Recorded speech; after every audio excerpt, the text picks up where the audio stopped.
Hi guys! Welcome back to my channel. This is Caritos. If you're new to my channel, kindly...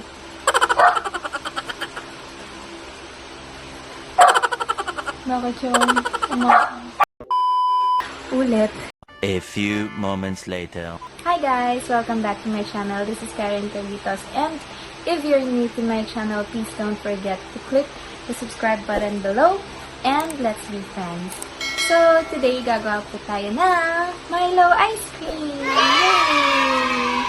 Gusto ko sana itong gawin para sa birthday ni Alvin. Happy birthday to! Kaya medyo madalian lang itong paggawa natin ng ice cream.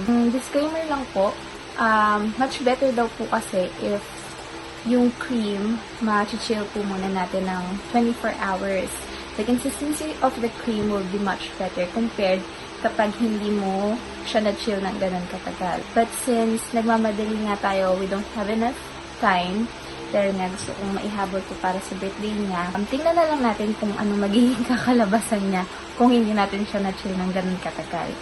And by the way, wala rin po akong electric mixer. Manual lang po yung gamit ko dito.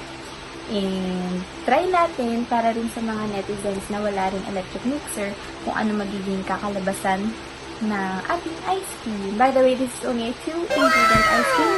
So, kayang-kaya niya kang gawin habang nasa bahay, habang ang quarantine. And I'll show you. Please keep on watching, like, and subscribe. Thank you! Mwah!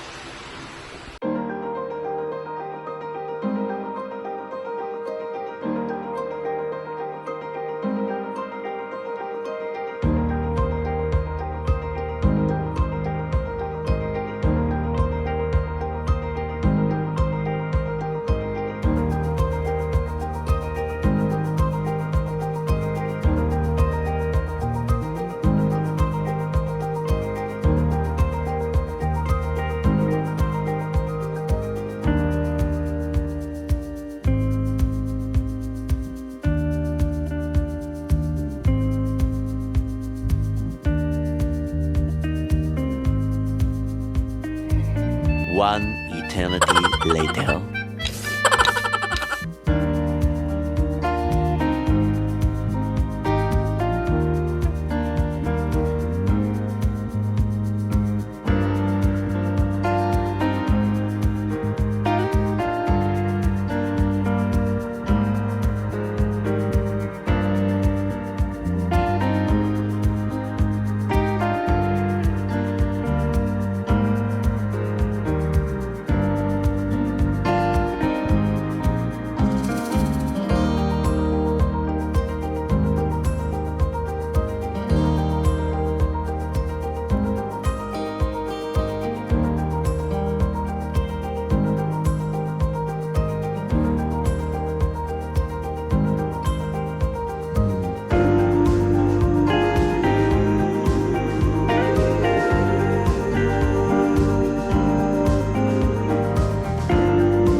Ano to? Anong chocolate to?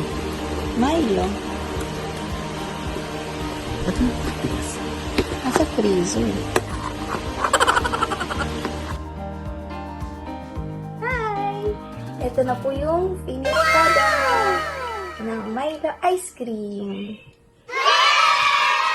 Tikman po natin ang ating ice cream. Oh yeah! Masarap. Pwede na. Parang ice cream naman talaga siya. Tumigas din siya. Ang hirap nga i-scoop eh.